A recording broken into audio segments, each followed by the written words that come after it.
everyone, myself Bhumi Patel, Assistant Professor at LJ Institute of Engineering and Technology in the Department of Instrumentation and Control. Today's our topic is various brand its use for the different PLC and their evolution in the unit number 20.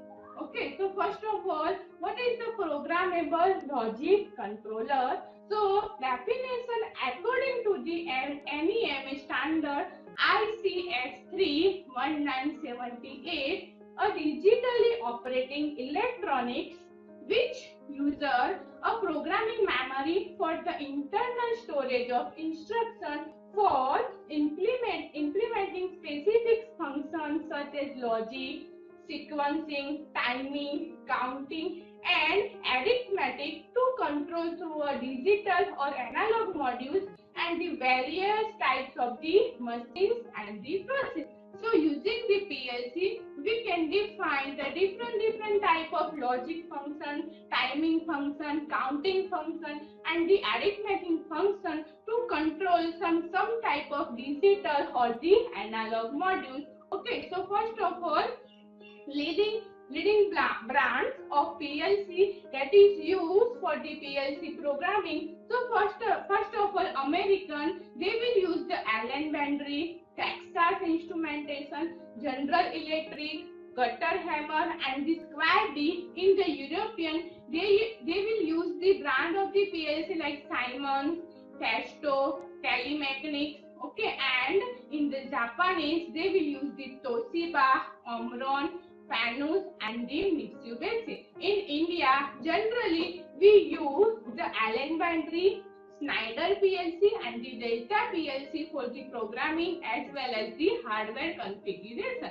So first of all, different types of factors that is used when the consider on selecting PLC. So whenever we select the PLC for this particular plant or the system, there are some factors considered to use or to choose the particular PLC. So first factor to consider in selecting PLC is the overall cost. As you know, the overall cost of the PLC is less compared to the other software, but if we can use the PLC for the particular plant or the system for this particular requirement, so we choose the less number of cost or the lower cost for this particular system.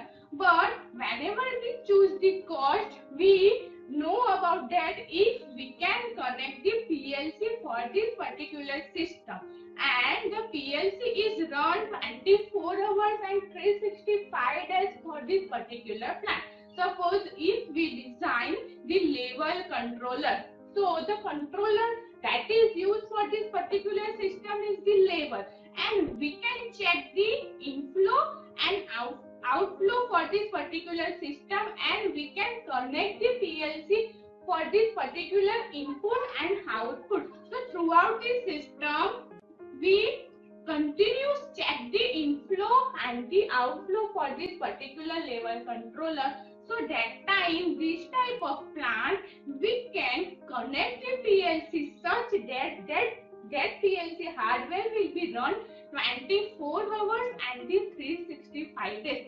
If we can choose the PLC like that, if any problem is arise, my system will be stopped for this particular time. So there will be big problem for this particular system. So while you choose the selection of the PLC, the cost is the important factor. If we can choose the PLC for a one-time process, that time we can choose the lower cost of PLC. But if we can run the PLC 24 hours, that time we cannot consider the overall cost for the selection of PLC. Okay, the next one is the serviceability and the support. Now, as you know, as we studied earlier, that we can connect the input module and the output module for this particular PLC hardware.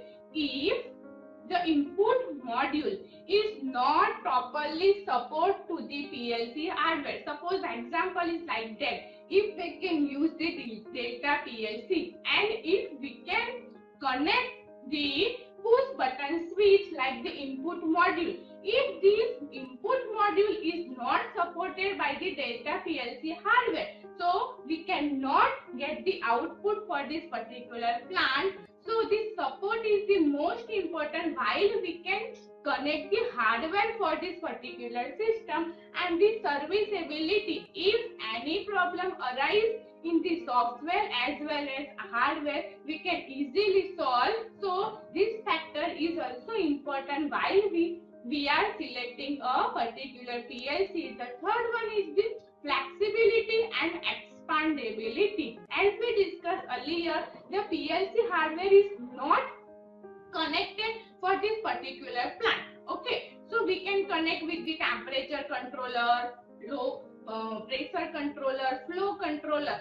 So the flexibility is more compared to the other software. If the PLC software is not flexible to this particular system, so it is not useful for this particular plant. So it is not proper selection of the PLC. And the expandability. What is the meaning of the expandability? So if we can connect the Schneider PLC, and the PLC input capacity is 24 input and the 16 output. Okay, while we are running the plant, that time we require only 20 input and the 10 output. So we can choose the PLC like 24 input and the 16 output. Now if my plant or the system will be increased, first of all we can use only one level controller, but meanwhile it is required that we can connect more than one level controller. That time we can connect the two controller for this particular system. It is known as the 2 degree of freedom control. So now the input capacity required is more compared to the one level controller. Okay, now if we have only 24 input capacity, but we require 30 input capacity. So what should we do? So we only require only 6 more input for this particular system. So it is not necessary that you have to purchase a new PLC hardware for this particular plant, because whenever we design the system, we also decide the overall system or overall cost for this particular system. So we can put an extra slot for the input and output for this particular PLC hardware. So whenever we design the PLC hardware, suppose my capacity is 24, so we can put extra space for the, suppose 4 or 6 input will be extra there to connect for this particular system. So our aim is that we require 30 input. The capacity of the PLC hardware is 24. So we can choose the extra input output for this particular system. So the benefit is that we cannot connect the two PLC hardware for this particular system. So we can also expand the PLC hardware as well as the software programming throughout the system. Okay, so it is also main factor while we are selecting a PLC: flexibility and the expandability. The fourth one is the training. Okay, while we purchase a new hardware or the software, we don't know about how to run the software or how to connect the hardware for this particular system. So training is also important for this particular system. If training is provided, so it is easy to simulate the PLC programming, and it is easy to connect the input module and the output module for this particular system. So the next factor is the training, and the last one is the documentation. If we purchase the PLC and the company provide the PLC that is provide the training for this particular employee. Okay, now the training period is done, PLC working is properly. Meanwhile, any problem is arise. So they will provide some documentation for the fault condition.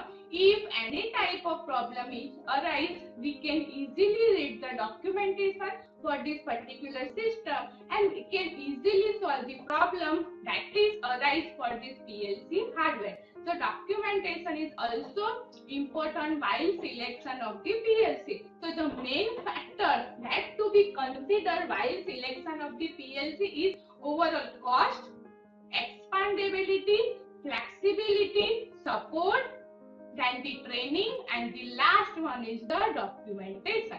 Now the next, while they will provide the training, there are many different types of factors affected while training is there. So the first point is training supply at all?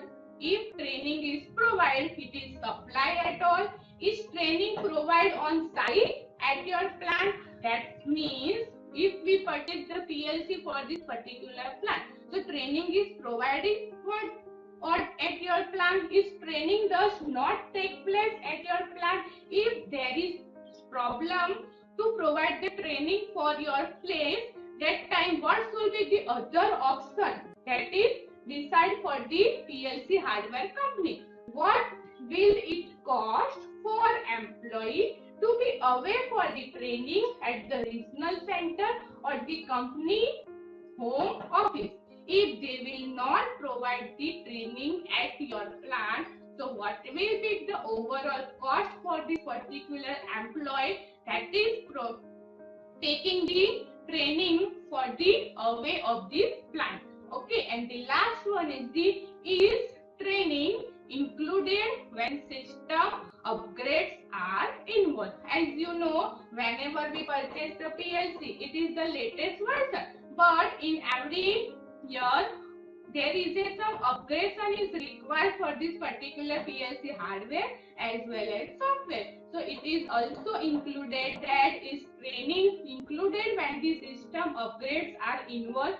So there are some factors regarding training provided by this at your plant or the other company. And the last one is the training conducted by industrial experienced instructor who know how to communicate with the electrician and the electronics technicians. Okay, if training provided, what is the best person that is for the training? It is the experienced instructor, and he has the knowledge about the electrician as well as electronics, because whenever we connect the PLC for this particular system, the input module and the output module is also important for this particular system.